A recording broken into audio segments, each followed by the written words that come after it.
Welcome in, everybody, to a Wednesday edition of Birds 365. I'm Xander Kraus, joined by John McMullen, Eagles insider, beat reporter for the Eagles. So good stuff Wednesday here. Just 2 weeks out, Johnny Mac, from the reporting to training camp, creeping right along for us to get there. How you doing on this Wednesday morning, my friend? Good. 2 weeks from the first practice. So we're inside of 2 weeks for reporting day. They report on Tuesday. First practice days. will be on Wednesday, although we don't have an official schedule yet. That's going to be my daily closed circuit to the Eagles. Come on, send out the schedule. This is a yearly thing that we do daily. Yeah. And it never works. So but got to try. But anyway, 2 weeks from the first practice, and then it'll all the speculation will start to. It's not going to stop, obviously, until you get on the field and play real games, but start to get a better feel for what this team's going to be. And there's, a wide disparity. Some people think this is going to be one of the best teams in the NFL, and some people think it's going to be a good team, probably not a great team, and we'll see where they land. It's good to be relevant, though, because, a lot of teams go into training camp, and it's tough to gin up some optimism. So at least the Eagles certainly aren't in that category. How quickly will the Eagles PR department and Jalen Hurts turn the page on some of the off-season drama reports that have been circulating for the last 6 or 5 weeks now? Is it a one question type of thing? Is it a 1 day type of thing? Did they completely brush it off? How do you think that plays out? I think it plays out pretty quickly, simply because they'll be on the field, so there'll be more substantive things to discuss. So I think from that standpoint, it'll turn the page pretty quickly. That kind of stuff is overrated. I think the Eagles' disappointment in Jalen Hurts was about the soft window in between minicamp and training camp, and even that's overblown. Okay, it's not the best thing, but it's not going to kill you. So even that, I think, sometimes I think that the Eagles understand that there's a tremendous microscope on them, but sometimes I think they overrate it and take it too seriously and take it too much to heart. Because at the end of the day, how he performs on the field is going to be the major discussion, not about what he said about Nick Sirianni in the spring, or more succinctly, what he didn't say about Nick Sirianni during the spring. Yeah, it makes sense. I anticipate they will turn the page very quickly on that and get into the real stuff, the football, the practice, the training camp, all of those things. Johnny Mac, let's start today. You did your running back preview. So yesterday, bad day. Bad day. That missed yesterday's show. We did the quarterbacks. Johnny Mac is running through the position groups on SI.com. Make sure you go and read John's articles over there. He does great work for them, and his articles are always second to none. So definitely great to read that. Yesterday, we did quarterbacks. We talked about Jalen Hurts. We talked about Kenny Pickett. We talked about Tanner McKee. We even talked a little Will Grier. Today, we'll talk running back. Only this show you get the Will Grier talk. That's absolutely right, baby. Bird 365 fans are the most knowledgeable Eagles fans on the planet, Johnny Mac. Let's get into the running backs, John. Walk me through how you started to preview this position group as we are just 13 days out from reporting. Well, it's Saquon 365. Last year was Bijan 365. This year is Saquon 365. So here we are again. We got to get through one more discussion about Saquon Barkley. I think I've said all I need to say. I think it's ironic that people think I don't like Saquon Barkley. I like him a lot personally, but beyond that, I expect more out of him than people on the show who think I'm hating on him. And that includes you, Xander, and Bill, our buddy Bill. Well, I don't think you're hating on him, but yeah, you do. But I mean, you guys are very high and think Saquon's going to have this massive impact. I think that's fair to say. And then when we were doing the sort of projections of running backs, and I expected him to do more than you guys. But I think there's this weird disconnect before it begins and before it unveils that he's going to be sort of the centerpiece, or he's going to be the final piece, or however you want to describe it. You know, you don't need a third receiver because you have Saquon Barkley. That's the dumbest narrative of them all. He's a good player, and he's going to be a good player here. And he's in a better position than what he was with the New York Giants, but he's not a great player. It's not an insult. It is what it is. You know, because I think I can't even explain it, because part of it is his pedigree, number 2 overall pick. Yeah, that's, I would say, a big part. People hang on to that. Part of it is he is such a class act, and people want him to succeed. And there's a lot of excuses. I mean, the New York Giants were terrible with Saquon Barkley. Terrible. They built their whole foundation on him. So let's put that out of the equation. He's not that type of player you can build something upon. But that's not what the Eagles need. All the Eagles need is a competent running back who's, you know, going to be better than Miles Sanders and DeAndre Swift, who are, by the way, pretty darn good here. They have a great offensive line. They have a good quarterback that I think is going to have a bounce back year. They have maybe the best duo of receivers in the NFL with A.J. Brown and Devontae Smith. They have a really good tight end. They have everything.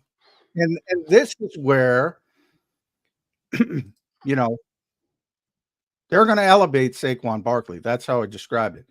Saquon's not elevating them. They're going to elevate Saquon Barkley. And there's nothing wrong with that. He's going to be a solid player. And it's interesting. You know, ESPN did their annual I saw that. Personnel people, coaches, and they rank each position. Saquon was number 4 at running back, which is very good. Highest ranking was 2. Lowest ranking was 10. I think he's closer to 10 than 2. But I don't have a problem with 4. With this particular team, I would have a problem with 4 if he remained on the Giants. But I think there was a great quote from one of the people, and it was a coach who said, probably not as fast as he used to. I saw that. Jeremy Fowler of ESPN reported that. Yeah. Probably not as fast as he used to be, which is correct. He has the ability to make people miss in space, correct. Which is, and this is the part where I'm a little bit concerned, because there's a little bit of a Miles Sanders tint here, and it's ironic because they were teammates. They're good friends. Obviously, at Penn State, Saquon was ahead of Miles. Then Miles replaced Saquon when he came to the NFL. He said that's sometimes bad because you think you could bounce it and outrun people. But when he does get downhill, running in between the tackles, he's so strong naturally that he's hard to tackle. Correct. He runs through arm tackles, correct. And here's the part that concerns me. Just has to decide to do it. He doesn't do it. There's tons of film out there. Yeah. He doesn't do it. This is not a second-year player. This is not a third-year player.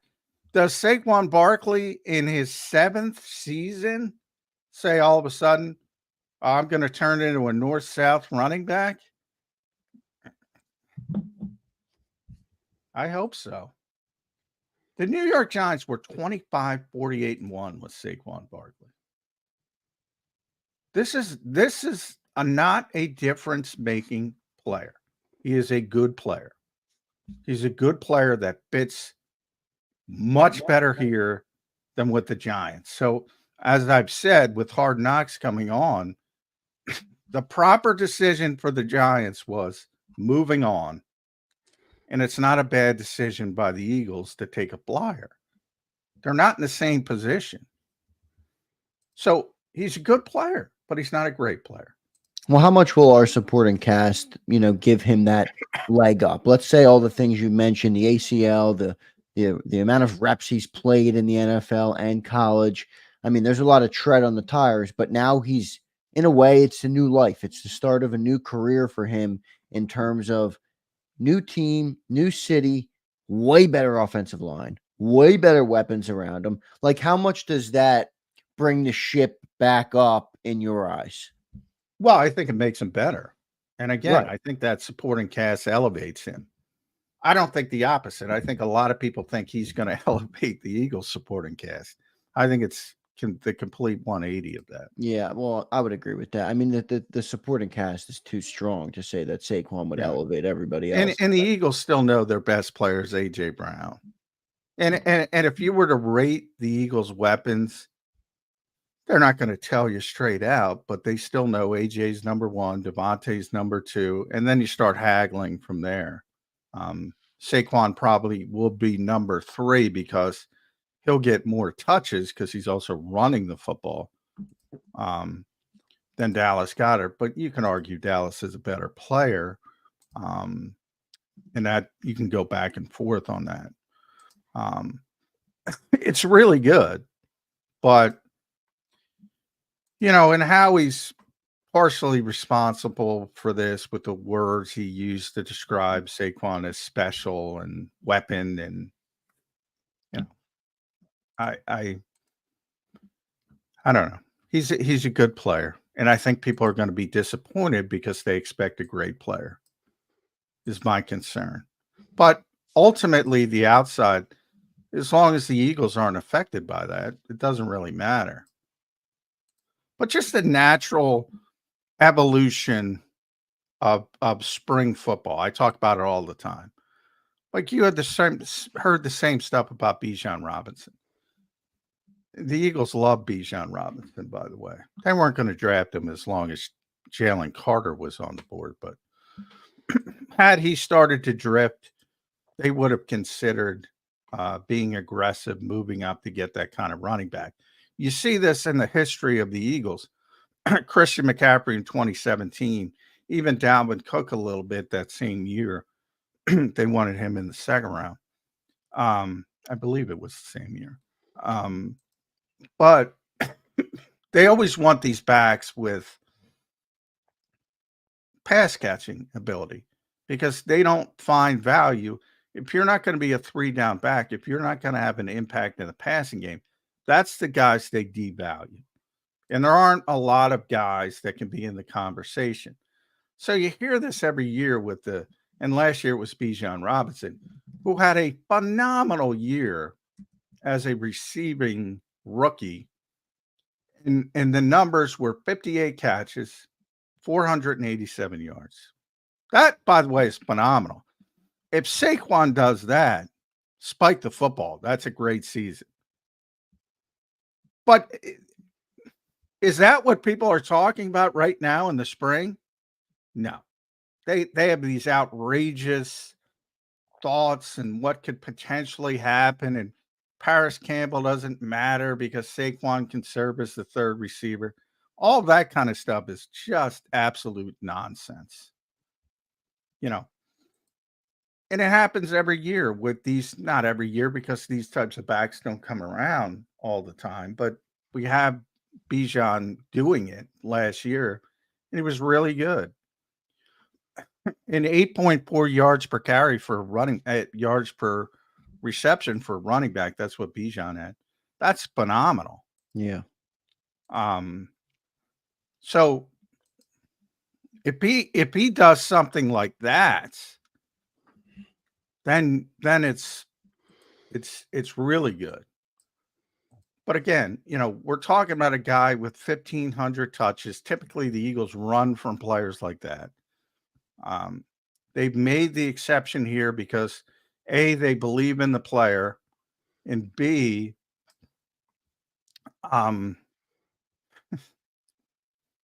they're really leaning on the supporting cast argument in New York. And yeah, I I don't think that's the way you should ever look at things when you're talking about special players or weapons, because they will find a way. They will find a way. And it's not that the Giants were bad. They were awful. And that's a long span in the NFL where there's tremendous parity. Tremendous parity. And teams are, look at how quick Houston turned it around, making a couple right decisions. Now, obviously, it's very important to have the quarterback. Well, and they also made the right move with Deshaun Watson. I mean, that could have been a disaster for them. And credit to Nick Caserio, he turned it around perfectly. Yeah, you can turn things around very quickly in the NFL. And for all the talk about the Giants supporting cast, they got good players. Like I said, when Nick Sirianni joked, Saquon's not close to being the best player on that team. Best player on that team is Dexter Lawrence. It's not even close. And they got other good players. Andrew Thomas on the offensive line that everybody disparages. One of the best tackles in football now. They got other players.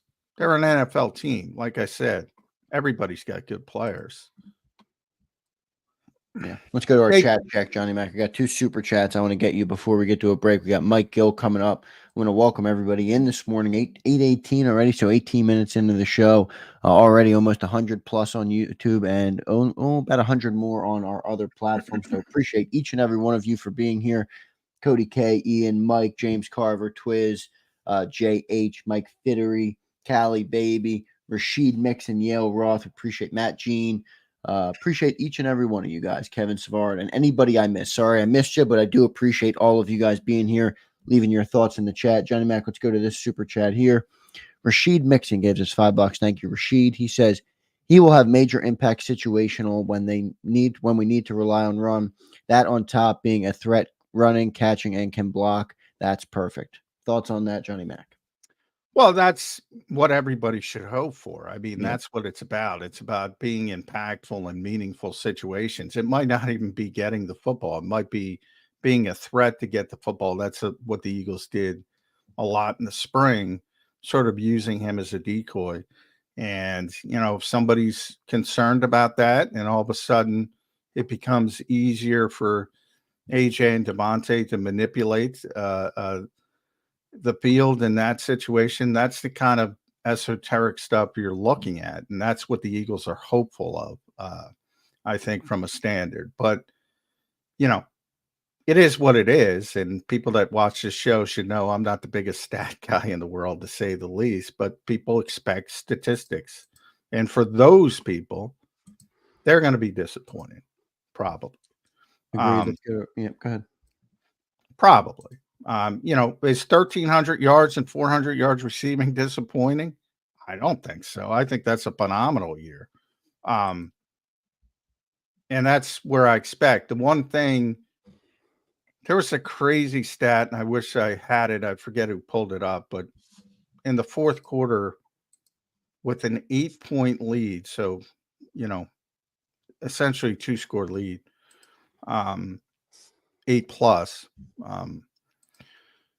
Saquon, I think, ran it 19 times total, something like that. Outrageous. That's it. Because they're never winning by a lot. They were never winning by a lot. They, when they were winning, it was really close. So you couldn't just sit there and say, all right, let's try to close this thing out with the 4-minute offense.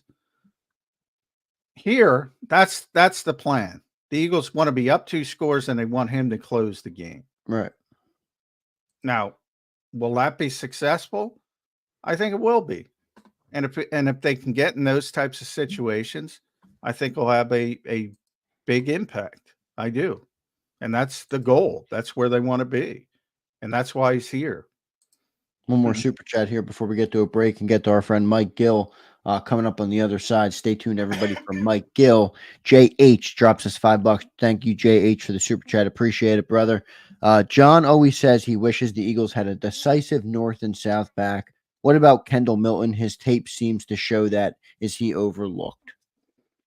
Well, he's undrafted. I mean, yeah. I wrote about Kendall in the preview for Sports Illustrated. I mean, he's got a chance. They don't have a fourth back, remember. concrete. You know, Saquon's going to be here. Kenny's going to be the backup. And Will Shipley's going to be here. And then it's Ty Davis Price. It's Lou Nichols. It's Kendall Milton. If they want to keep a fourth back, they don't even have to keep a fourth back because you could probably toggle those guys between the practice squad, keep two of them, and elevate them if you need them for a particular week. When those run out, perhaps you elevate them to the roster. But look, I mean, obviously they're not going to get a lot of playing time if any of them make it. But he's in the conversation. He can make this team. Ty Davis Price isn't, you know, he's a former third-round pick, and I broke my own rule. He was a third-round pick in 2022. And Lou Nichols has been here for a little bit, but those guys are not proven. So he's going to have an opportunity. But anytime an undrafted guy and Saquon Barkley's ahead of you and Kenny Gainwell's ahead of you and a fourth-round pick is ahead of you, yeah, I mean, he's not going to get playing time, but he's got a chance to. And I'd be surprised if he wasn't here as a member of the practice squad, at least. But he's got an outside shot to make the 53. Yeah, I continue to be confused a little bit about why they have three running backs that are all very, very similar in terms of what their skill sets are. But we will continue to dive into this, John. I will say Saquon has the size and strength that Kenny Gainwell and Will Shipley do not have, but he doesn't run like that. And that's why I brought up the coach and his quote. He's got the ability to do it. He just doesn't. He has to decide to do it, is what he said. 7 years. Now, maybe Landon Dickerson and Jordan Mailata make him change his mind and say, well, I did have a bad offensive line, and now he got these gaping holes in the middle. Maybe he does decide to do it. But I saw the same thing with Miles. Miles was he just naturally tried to kick it outside. And Saquon's the same way. And that's hard. That's like muscle. That's a hard habit to break. It really is. We'll continue our running back preview a little bit just after Mike Gill, just because there's a couple more questions I want to get to you on. We didn't really quite have the time in this opening segment. So we'll continue that. More talking about Kenny Gainwell and Will Shipley, as you mentioned. And we'll even get into a little bit of Kendall Milton for those that are interested in that. Let's get to our commercial break. Johnny Mac, Mike Gill waiting patiently in the green room on the other side. Appreciate everybody being here this morning. Make sure you guys drop a like on the show. If you're in here, if you're watching, if you're enjoying the show, just 13 days out from the Eagles reporting to training camp, everybody. July 23rd, they will report. July 24th, they will be practicing for the first time. And then right around that, a week later from that, August 1st is the open practice to the public. So everything is coming fast and furious here in the Eagles offseason. Thanks, everybody, for being here. Stay tuned. Mike Gill joining us next on Birds 365. If you missed any of today's show on the JAKIB Media channel, listen to the podcast on your way home. Available on YouTube, Apple, and Spotify.